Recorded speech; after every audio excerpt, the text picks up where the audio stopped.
हिंदी में यूपीएससी की तैयारी से संबंधित प्रोग्राम्स को देखने के लिए सब्सक्राइब करें स्टडी IQIAS हिंदी।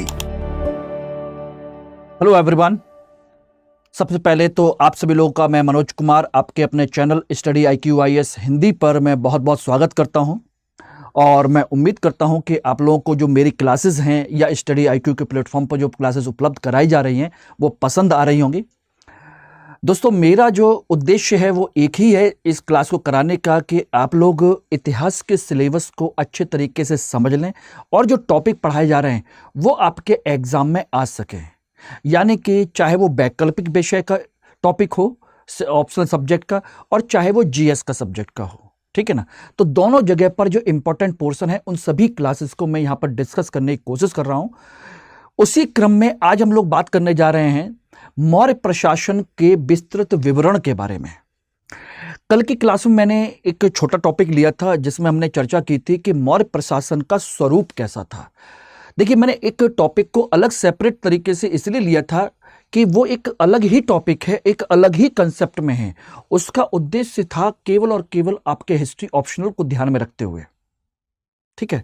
आज जो हम बात करने जा रहे हैं detail analysis of Maurya administration, Maurya प्रशासन का पूरा विस्तृत विवरण को लेकर के। उसमें आज हम जो बात करेंगे वो है कि आखिर मौर्य प्रशासन का जो विवरण है, चाहे वो केंद्रीय प्रशासन हो, चाहे राज्य प्रशासन हो, चाहे सैन्य प्रशासन हो, चाहे आपका राजस्व प्रशासन हो, न्यायिक व्यवस्था हो, कोई भी चीज हो, या प्रांतीय प्रशासन वगैरह, सब कुछ, सबके बारे में डिटेल से चर्चा करेंगे जिससे कि आप लोगों का GS और ऑप्शनल दोनों की तैयारी अच्छे से हो जाए, ठीक है ना। और सिस्टमेटिक तरीके से कवर करने की कोशिश करेंगे। तो सभी लोग जल्दी जल्दी क्लास को ज्वाइन कर लीजिए। और आप लोग से बस एक ही आपसे रिक्वेस्ट मैं हमेशा करता हूं कि क्लास को लाइक जरूर कर दिया कीजिए।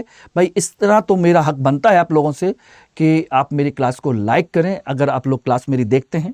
देखिए, लाइक से क्या होता है कि हमको ये पता चलता है कि आप कितने लोग हमको पसंद कर रहे हैं। भाई, यही तो हमारा मोटिवेशन है जो आप लोगों से हमें मिलता है, ठीक है ना। तो चलिए अब इस पर हम बात करते हैं।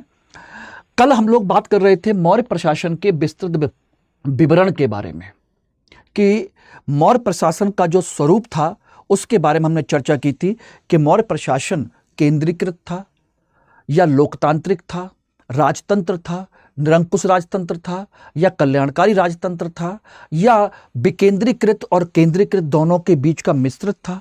तो हर तरीके के सिलेबस, उसके स्वरूप के बारे में हमने कल चर्चा की थी। आज हम बात करेंगे मौर्य प्रशासन के पूरे डिटेल एनालिसिस के बारे में।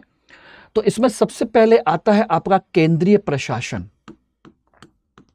केंद्रीय प्रशासन के बारे में, तो केंद्र के स्तर पर आप अच्छे से जानते हैं कि राजा होता है। राजा की सहायता करने के लिए एक मंत्रिपरिषद होती है हमेशा, क्योंकि इतना बड़ा साम्राज्य जो कि आप लोगों के, ये देखिएगा, अफगानिस्तान से लेकर के आपके बंगाल तक, असम के क्षेत्र तक, और हिमालय से लेकर के पूरे महाराष्ट्र से नीचे कर्नाटक और आंध्र प्रदेश का क्षेत्र, इतना विशाल साम्राज्य है। तो इतने विशाल साम्राज्य को संभालने के लिए कोई ना कोई एक व्यवस्था तो होगी। तो राजा, मंत्रिपरिषद, उसके बाद में हम देखेंगे तो उसका राजस्व व्यवस्था, उसके बाद हम बात करें तो उसकी सैन्य व्यवस्था, उसके बाद बात करें तो उसकी न्याय प्रणाली, न्याय व्यवस्था। तो एक केंद्र के स्तर पर हमेशा से ये चीजें होती हैं।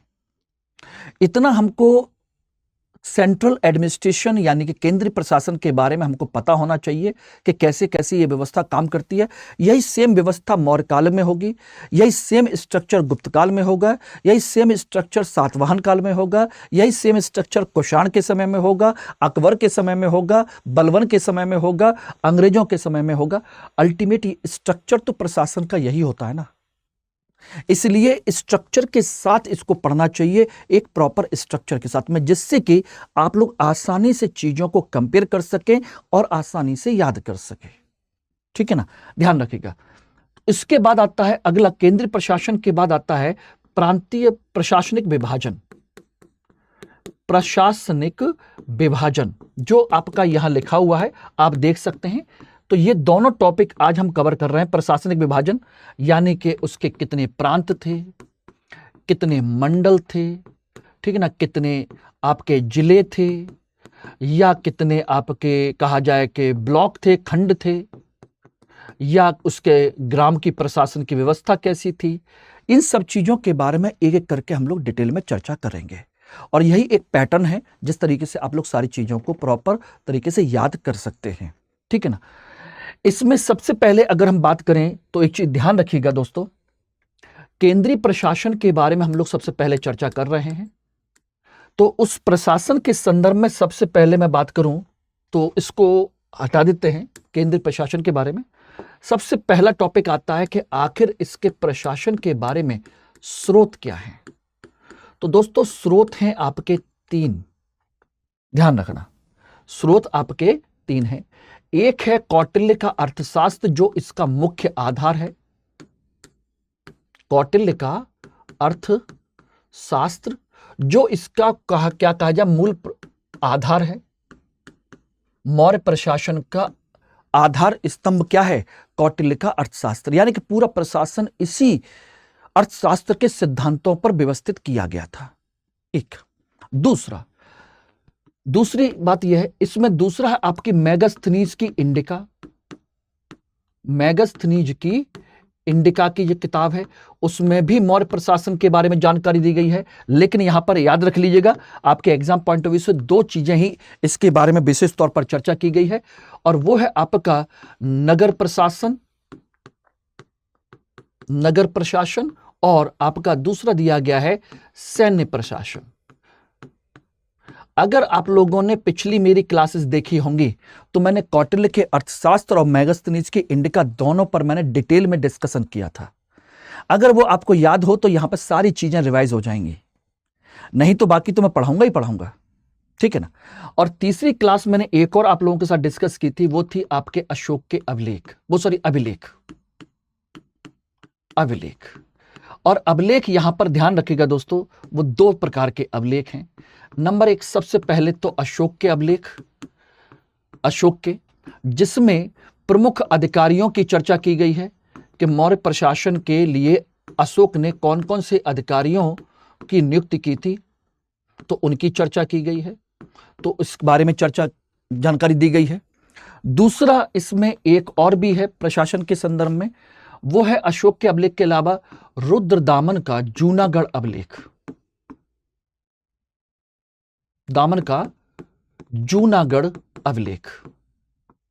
ठीक है ना। इसमें सौराष्ट्र प्रांत के बारे में जानकारी दी गई है, सौराष्ट्र प्रांत के प्रशासन की जानकारी, गुजरात के इस सौराष्ट्र प्रांत के प्रशासन की जानकारी इसमें दी गई है। तो पहली बात ध्यान रखिएगा वो है आपका कि मौर्य प्रशासन पढ़ रहे हैं तो मौर्य प्रशासन के बारे में हमें स्रोतों की जानकारी कहां से और कैसे मिलेगी, यह हमको पता होना चाहिए। ठीक है ना, ध्यान रखिएगा। दूसरी चीज इसमें आ जाइए कि अब कि इसके प्रशासन के संदर्भ में इसका आधार क्या है। मौर्य प्रशासन का आधार है कौटिल्य का अर्थशास्त्र। और कौटिल्य के अर्थशास्त्र में बताया गया है कि पूरा शासन प्रशासन सप्तांग सिद्धांत पर आधारित है। किस पर है? सप्तांग सिद्धांत पर आधारित है।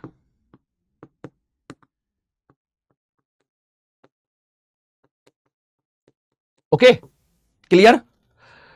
और ये मैंने कौटिल्य के अर्थशास्त्र की जब चर्चा की थी तो मैंने सप्तांग सिद्धांत कौन कौन से होते हैं, कितने अधिकरण हैं, कौन कौन से सिद्धांत हैं, इसकी तुलना किस किस शरीर के अंग से की गई है, ये मैंने विस्तृत विवरण आपको एक क्लास में किया हुआ है। तो आप में से किसी भी छात्र को इन तीनों चीजों के बारे में डिटेल में डिस्कशन सुनना है, डिटेल में एनालिसिस जानना है, तो मेरी यह पिछली 3 क्लासेस आप लोगों की प्लेलिस्ट में बनी हुई हैं और वहां पर जाकर के इनको देख सकते हैं। कौटिल्य का अर्थशास्त्र, मेगास्थनीज के इंडिका, अशोक के अभिलेख, मैंने पूरा विस्तृत विवरण दिया है एक एक चीज के साथ में कि कौन सी चीज कहां से कैसे मिली है। ठीक है ना। तो एवरीबॉडी इट इज क्लियर, ध्यान रखना। और यहां पर मैं एक चीज और बता दे रहा हूं कि ये जो नगर प्रशासन है वो पाटलिपुत्र के नगर प्रशासन के बारे में कहा गया है। ठीक है ना, एवरीबॉडी क्लियर है। चलिए अब आगे बढ़ते हैं हम लोग कि आखिर अब केंद्रीय प्रशासन, ये तो पता चल गया कि मौर्य प्रशासन जो है कौटिल्य के अर्थशास्त्र के सप्तांग सिद्धांत पर आधारित है। यानी कि शरीर के 7 अंग होते हैं, राजा उसका मुख होता है, आंखें उसके मंत्री होते हैं, अमात्य होते हैं, जो पूरे प्रशासन में घूम करके सारी चीजों को देखते हैं, अच्छी बुरी खबर राजा तक पहुंचाते हैं। तो वो एक तरीके से राजा मंत्रियों की आंखों से उस पूरे शासन प्रशासन को देखने की कोशिश करता है। इसी तरीके से उसके शरीर के विभिन्न अंगों से उनकी तुलना की गई है।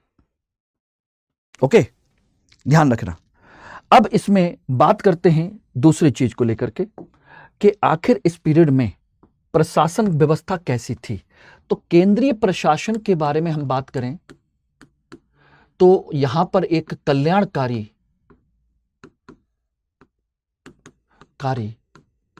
राजतंत्र की बात की गई है। कल्याणकारी राजतंत्र यानी कि एक तरीके से देखा जाए तो कौटिल्य के अर्थशास्त्र में साफ साफ कहा गया है कि केंद्रीकृत शासन प्रणाली होनी चाहिए और केंद्र में शक्तिशाली राजा होना चाहिए। यह बात इसमें कही गई। यानी कि अब हम बात करें तो राजा कैसा होना चाहिए, इसमें कहा गया है कि राजा निरंकुश होना चाहिए और शक्तिशाली होना चाहिए। यह साफ साफ कहा गया है, शक्तिशाली होना चाहिए। लेकिन क्या था? नहीं, इसमें कहा गया कि ऐसा होना चाहिए, लेकिन वास्तव में राजा था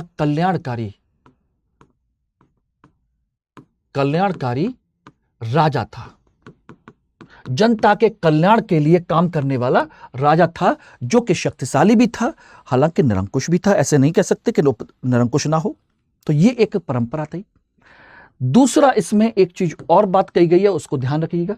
राजा की सहायता के लिए मंत्री हुआ करते थे, मंत्री परिषद थी। और मंत्री परिषद के तौर पर कौटिल्य के अर्थशास्त्र में 18 तीर्थ की चर्चा की गई है। 18 तीर्थ यानी कि तीर्थ को अधिकारी कहा गया है, जिनकी चर्चा की गई है। ठीक है ना, ध्यान रखना। 18 तीर्थ इसके चुने गए हैं। मंत्री परिषद के सदस्यों को 12,000 पर्ण लगभग ये मिलता था। ठीक है ना, और 18 तीर्थ हैं और इसको कहा गया है मंत्रण। लेकिन सभी 18 तीर्थ मंत्री हों ये जरूरी नहीं है, लेकिन ये 18 तीर्थ थे, इनमें से कुछ जो प्रमुख हुआ करते थे वही मंत्री हुआ करते थे, कुछ एक खास, सभी नहीं। ठीक है ना। और इनकी जो वेतन होता था 12,000 पर्ण। यानी कि पर्ण क्या है? पर्ण वहां की मुद्रा है, मौर्य शासन की मुद्रा। लेकिन दूसरी एक और भी चीज है, क्या इन मंत्रियों की नियुक्ति साधारण तरीके से ऐसे ही हो जाती थी? नहीं, इनकी नियुक्ति के लिए बाकायदा एक उपधा परीक्षण हुआ करता था। उपधा परीक्षण के द्वारा, यानी कि बाकायदा इनका एक एग्जाम हुआ करता था, इनका एक टेस्ट हुआ करता था, परीक्षण हुआ करता था, उसके बाद इनको नियुक्त किया जाता था। ठीक है ना। तो ये एक कंसेप्ट था। ऐसे ही नहीं आज की तरह कि भाई कोई भी आ जाओ हमारी सरकार बनाओ और हम आपको मंत्री बना दें।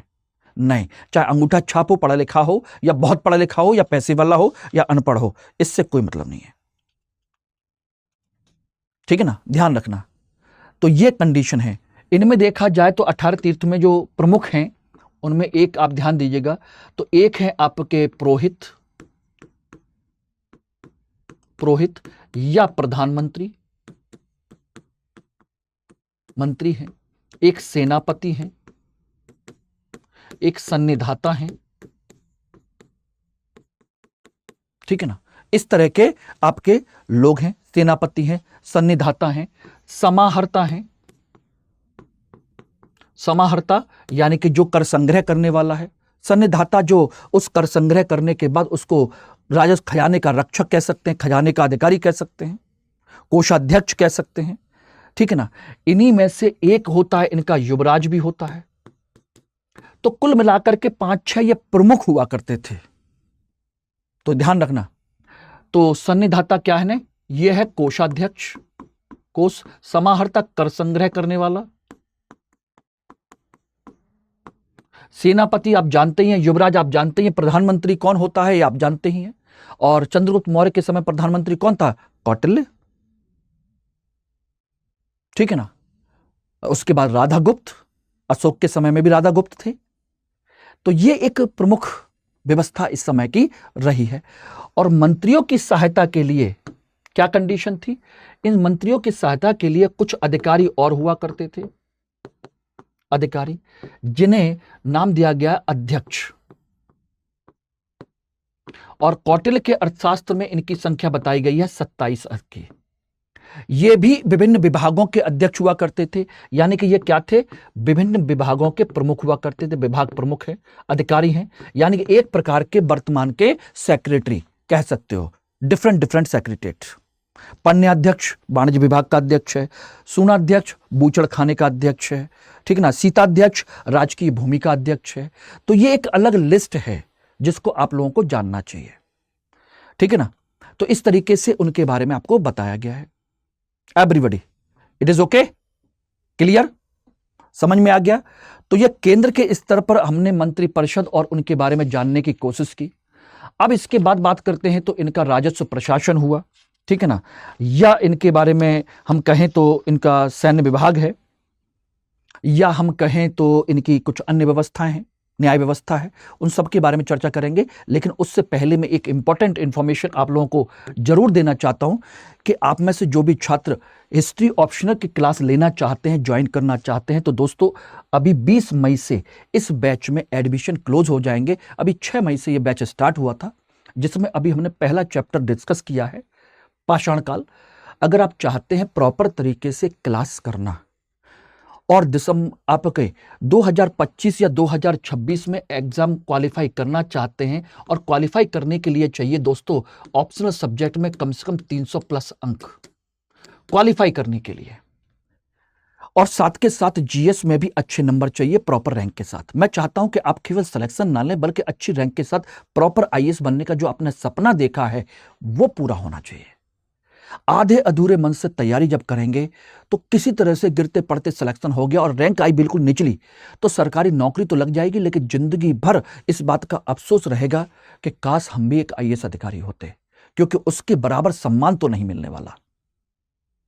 अधिकारी बन जाएंगे लेकिन सब आईएएस अधिकारी के अंडर में, सारी की सारी बड़ी पोस्ट इन आईएएस अधिकारियों के पास होंगी, और उसमें आईएएस अधिकारी वही बन पा रहा है आज की डेट में प्रॉपर आईएएस जिसको ऑप्शनल सब्जेक्ट में 300 अंक मिल रहे हैं।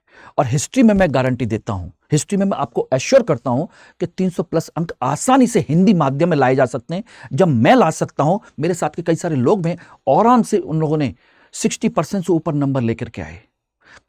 जब वो ला सकते हैं तो आप लोग क्यों नहीं ला सकते आसानी से? और बहुत ही सिंपल रुचिकर तरीके से कंसेप्ट के साथ पढ़ने की जरूरत है। इसमें कोई फैक्ट, कोई भी चीजें हमको नहीं पढ़नी, कोई डेट याद नहीं करनी, जैसा कि जीएस में लोग घबराते हैं, डरते हैं, उतना हमको इसमें कुछ भी नहीं पढ़ना है, सिंपल सा है। और सिलेबस भी जीएस के सिलेबस से जस्ट आधा हमको तैयार करना है ऑप्शनल के लिए। जीएस का सिलेबस इससे कहीं ज्यादा, उसमें फैक्ट भी पढ़ने हैं, कंसेप्ट भी पढ़ना है। हमें यहां केवल कंसेप्ट पढ़ना है सिर्फ, और इंपॉर्टेंट टॉपिक पढ़ने हैं। कोई डेट नहीं, कोई इधर उधर की चीज नहीं, कोई फैक्ट नहीं, कौन जिया कौन मरा हमें से कोई लेना देना नहीं है, जैसा कि बदनाम कर रखा है इतिहास को। बहुत ही रुचिकर सिंपल तरीके से है, और सबसे बड़ी चीज है इसमें कोई करंट अपडेट नहीं हो रहा, यानी टोटल स्टैटिक है। एक बार पढ़ लीजिए, बार बार उसको रिवाइज करिए।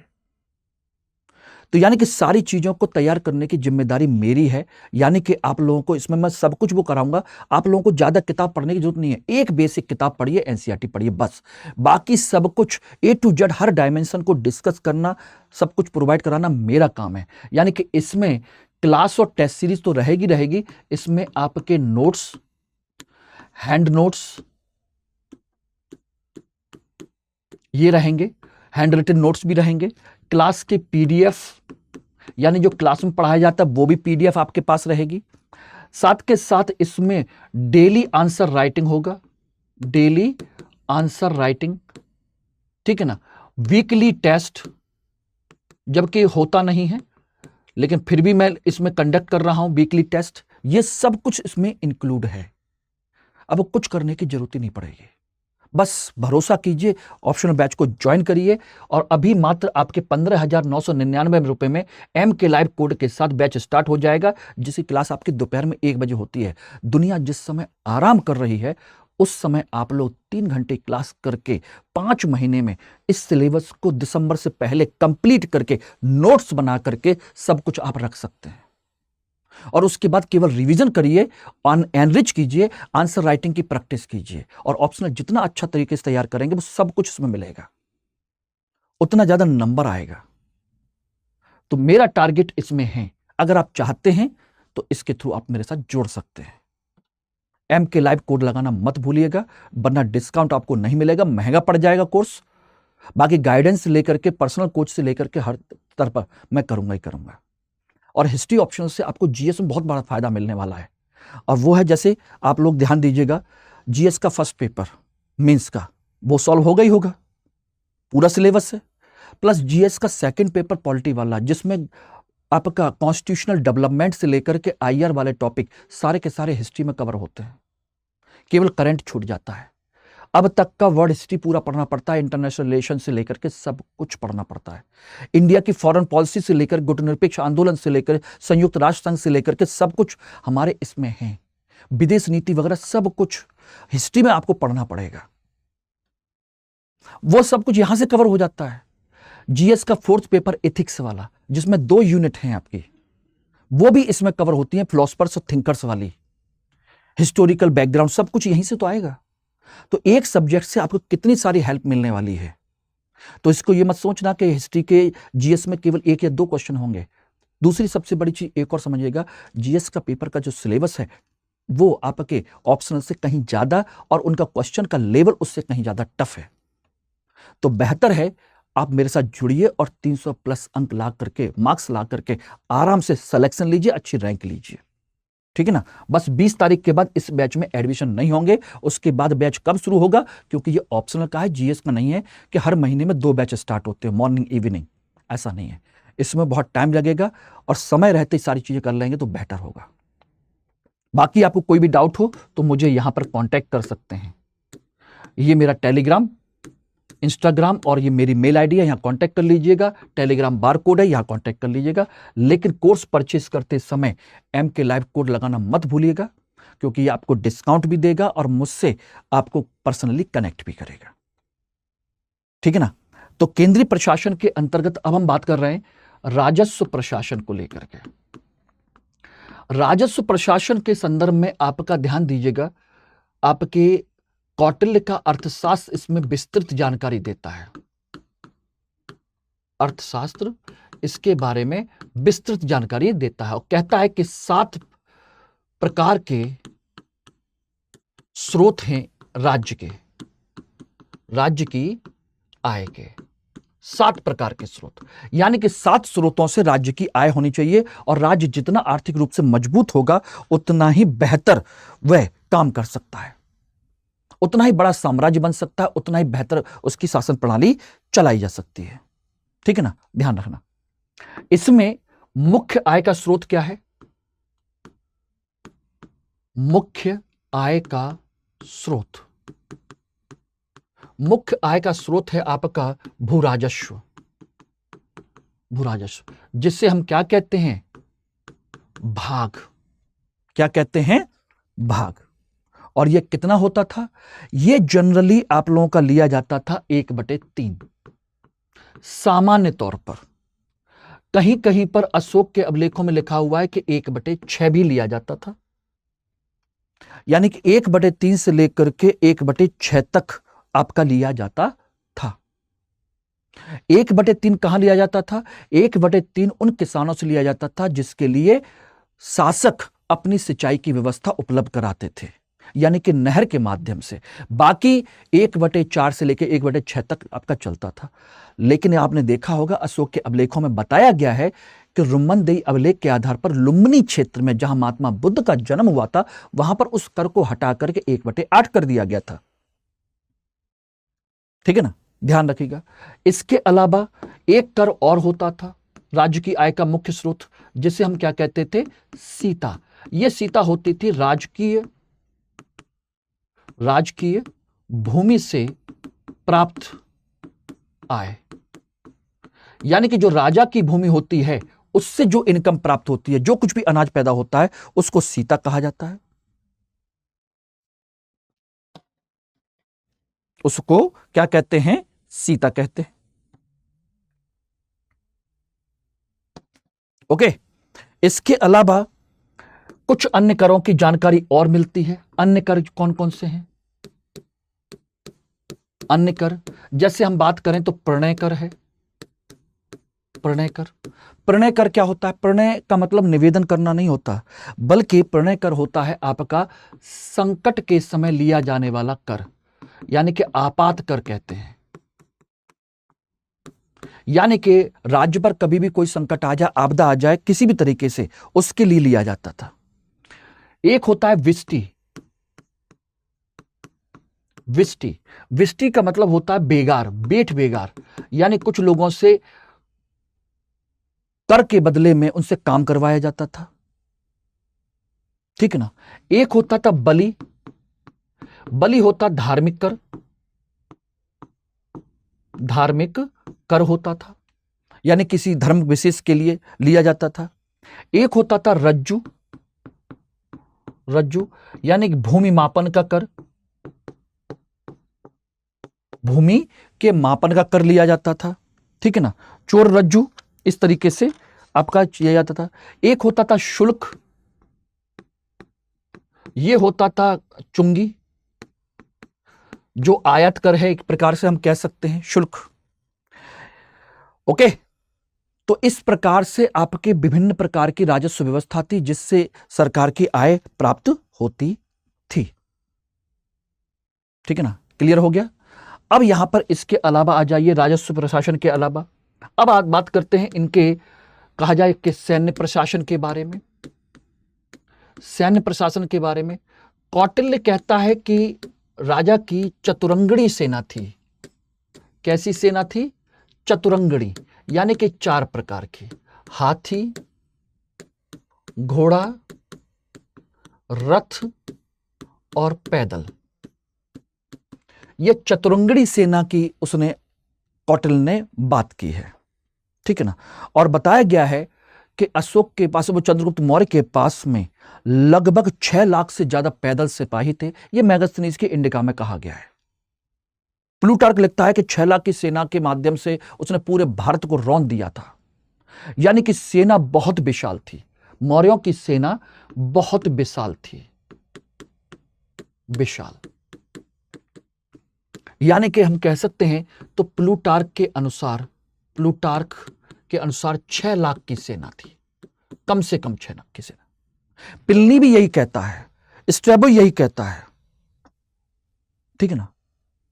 और ये तो आप अच्छे से जानते ही हैं कि इसने सेल्यूकस को हरा करके, चंद्रगुप्त मौर्य ने सेल्यूकस को हरा के 500 हाथी तो दान में दिए थे। ये समझ लीजिएगा। तो ये कुछ उसने बताया है। लेकिन यहीं पर मेगास्थनीज की इंडिका क्या कहती है? मेगास्थनीज की इंडिका में मेगास्थनीज ने कहा है कि यहां 30 सदस्यों की 5 समितियां थी जो सैन्य प्रशासन को देखती थी। 30 सदस्यों की 5 समितियां, यानी कि 5 प्रकार की सेना के बारे में बात कही गई है। सॉरी,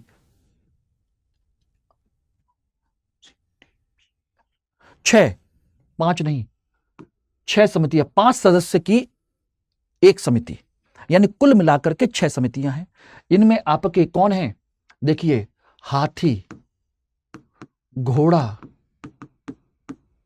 पैदल, रथ, नौसेना और आपकी रसद।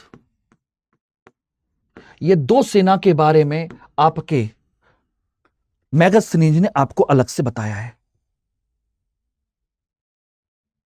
जल सेना, नौसेना के बारे में इसने जानकारी दी है। क्लियर। इसके बाद अगर हम बात करें तो इसकी सहायता, सैन्य सहायता के साथ में ध्यान रखना, यहां पर एक गुप्तचर प्रणाली भी थी। गुप्तचर प्रणाली,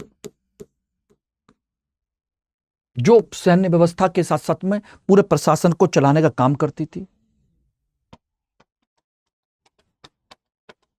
ठीक है ना। गुप्तचर प्रणाली की बात किया जाए तो ध्यान रखिएगा, इसके बारे में मेगास्थनीज कहता है कि ये काम महिलाएं भी किया करती थी। महिलाएं, विशेष तौर पर विष कन्याएं,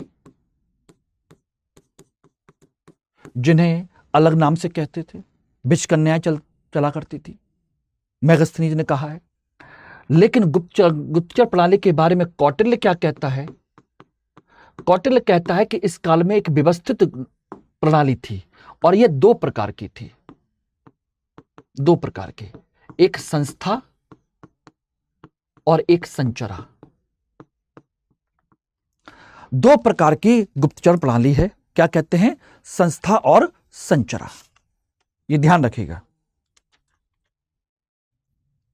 ओके।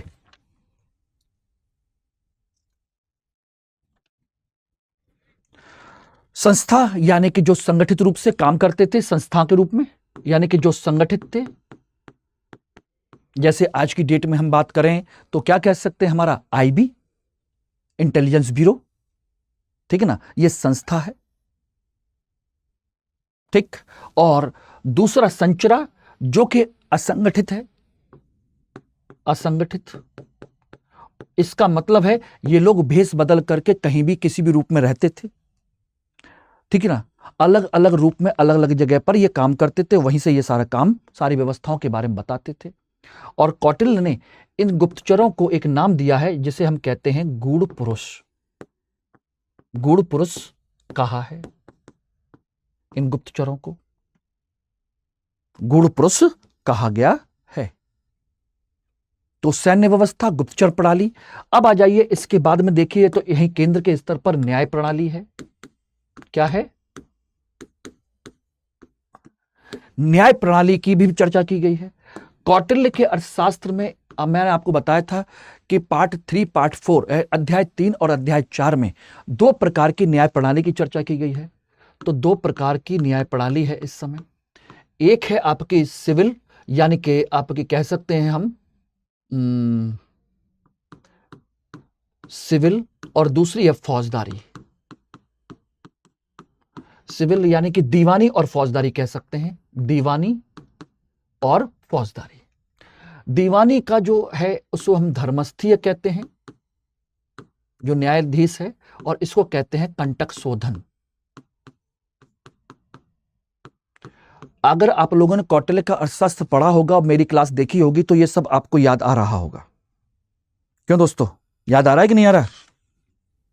न्याय प्रशासन के बारे में धर्मस्थीय और कंटक शोधन। ठीक है, इनको कहा जाता था। और इनके न्यायाधीश को क्या कहते थे? इसका जो न्यायाधीश होता था उसका नाम क्या है? कोई बताएगा आप में से? क्या नाम था उसका?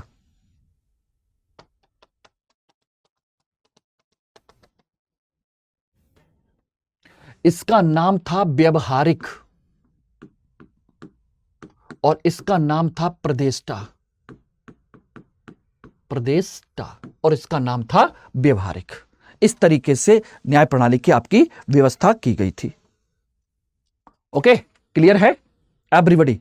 तो ये आपकी न्याय व्यवस्था, सैन्य व्यवस्था, राजस्व व्यवस्था, केंद्रीय प्रशासन, ये सारी चीजें आप लोगों की इसमें हो गई। तो ये था आपका एक प्रकार का केंद्रीय शासन प्रणाली।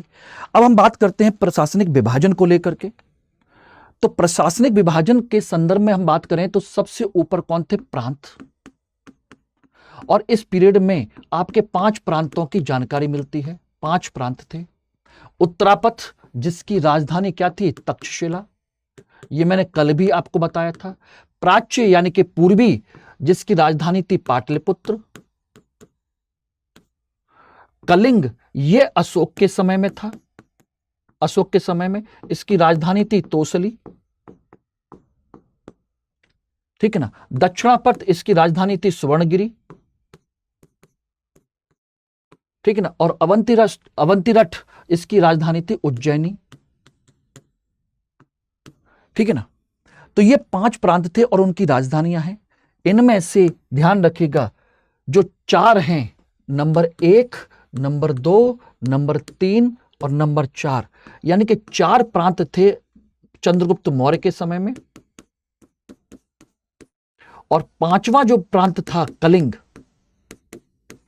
उसका निर्माण, उसको जीता था अशोक ने। 5वां प्रांत। इन प्रांतों को चक्र भी कहा जाता था, ध्यान रखिएगा। इन प्रांतों को हम क्या कहते थे? चक्र भी कहते थे, ध्यान रखना। ओके, तो इन प्रांतों को क्या कहा जाता था? चक्र कहा जाता था। तो इस बात को ध्यान रख लीजिएगा। अब बात आती है कि इसके बाद क्या क्या कंडीशन थी। प्रांतों के बाद पूरे साम्राज्य को कैसे कैसे बांटा गया? तो प्रांतों के बाद में पूरे साम्राज्य को मंडल में बांटा गया, ठीक है ना। प्रांतों के बाद में कौन है? मंडल। मंडल के बाद कौन है? आहार यानी कि विषय।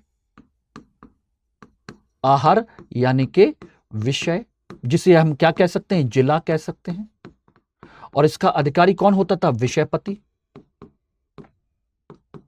विषयपति। आहार के बाद क्या होता था? आप मैं बताएं तो स्थानीय।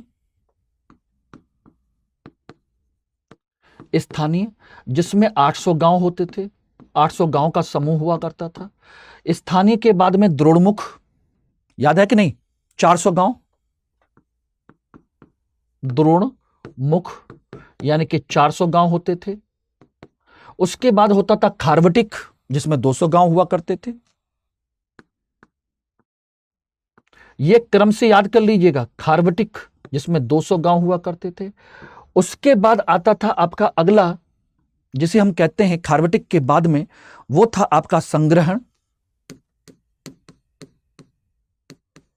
इसमें 10 गांव हुआ करते थे। और संग्रहण के बाद सबसे नीचे हुआ करता था आपका गांव, ग्राम। तो ये थी आपकी सारी की सारी एक सीक्वेंस, जिसको आपको प्रॉपर तरीके से पता होना चाहिए। यह कंडीशन थी। गांव का प्रमुख कौन होता था? ग्रामणी। संग्रहण का प्रमुख होता था गोप। इसका प्रमुख कौन होता था? गोप। और इसका प्रमुख होता था ग्रामणी। यह आपको याद होना चाहिए सीक्वेंस में, कभी भी आपसे एग्जाम में पूछा जा सकता है, ठीक है ना। यह ध्यान रखिएगा। और इसके बाद में अगर आप ध्यान दें तो एक नगर प्रशासन की जानकारी हमको और मिलती है, वो मैं और बता देता हूं। नगर प्रशासन, नगर प्रशासन के बारे में जानकारी मेगास्थनीज ने दी है। कौटिल्य ने इसकी नगर प्रशासन की जानकारी नहीं दी है, ध्यान रखना। नगर प्रशासन की जानकारी कौटिल्य ने नहीं दी, केवल मेगास्थनीज ने दी है। और इसमें बताया गया है मेगास्थनीज के कि इसमें 30 सदस्यों की 6 समितियां हुआ करती थी। जैसे सेना की 6 समितियां थी, उसी तरीके से यहां पर ये रही, यानी कि 5 into 6, 5 लोगों की 6 समितियां। कौन कौन सी थी? नंबर 1 इंडस्ट्री, उद्योग। दूसरी फॉरेनर्स, फॉरेनर्स यानी कि विदेशी। तीसरी है सेंसस, जनगणना करने वाली, जनगणना, जिससे कि यह पता चल सके कितने विदेशी हैं, कितने हमारे देशी लोग हैं, हमारे देश की जनसंख्या कितनी है, कैसे उनकी नीति बनाई जा सकती। तीसरी थी आपकी ट्रेड, व्यापार से संबंधित। 5वीं थी आपकी ब्लैक मार्केटिंग, काला बाजारी रोकने के लिए। Black marketing. और 6ठी है आपकी जिसे हम कहते हैं सेल टैक्स, बिक्री कर वाली, जो बिक्री कर के लिए काम करती थी। तो इस तरह से कह सकते हैं IFCTBS, शॉर्ट फॉर्म में इसको याद रख लीजिएगा। अब काम हो जाएगा। कौन कौन सी 6 समितियां थी, जिनका क्या क्या काम था, ठीक है ना। क्लियर हो गया। इसके अलावा मेगास्थनीज ने 2 और अधिकारियों की, 2 नए अधिकारियों की जानकारी दी है। नंबर 1 कौन सा था? एग्रोनोमोई,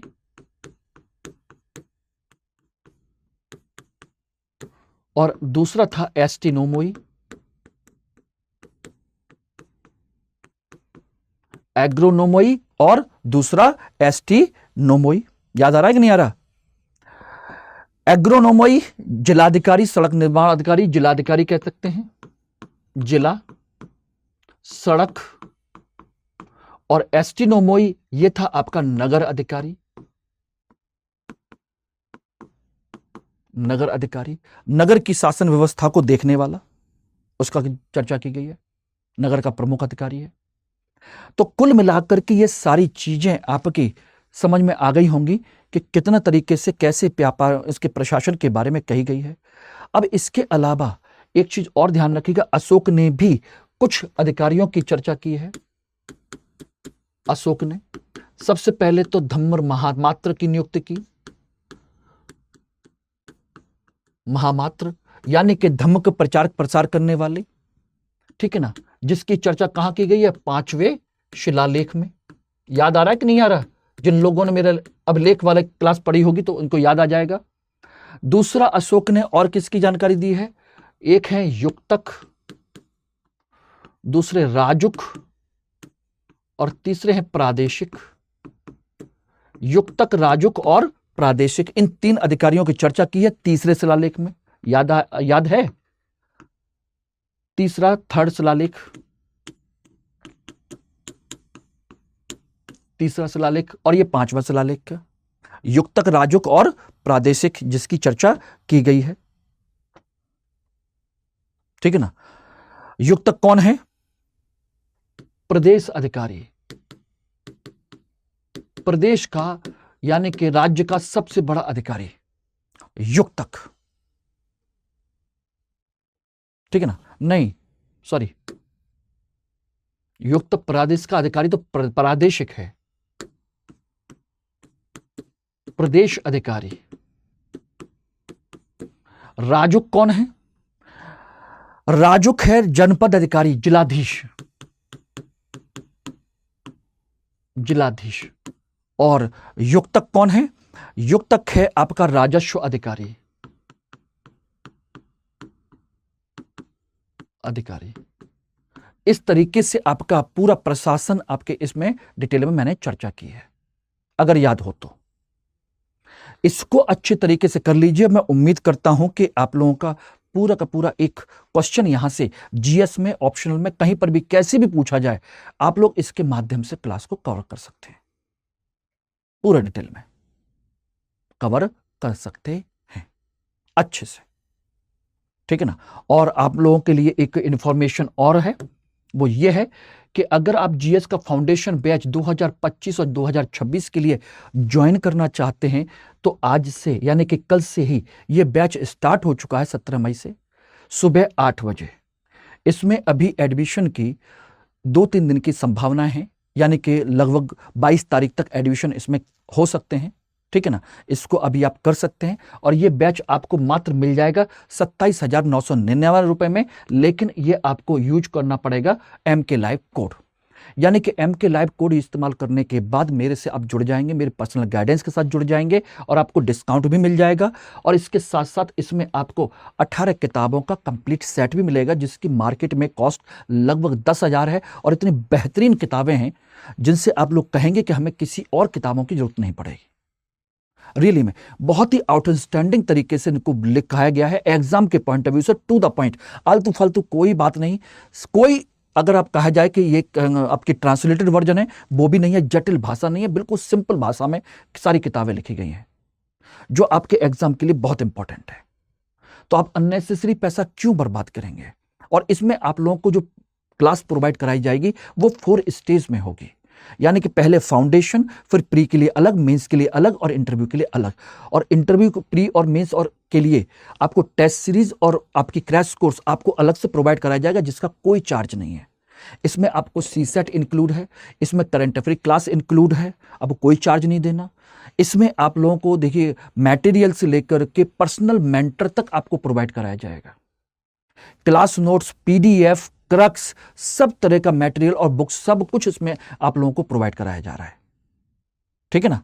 तो जरूर ध्यान रखिएगा। बैच जितना लेट से ज्वाइन करेंगे दोस्तों, उतना आप लोगों को आगे प्रॉब्लम आएगी। अगर आप 2025-2026 टारगेट कर रहे हैं तो उससे बेहतर समय नहीं है कि अभी आप इसको स्टार्ट कर लें। जितना जल्दी करेंगे उतना आपको बेनिफिट मिलेगा।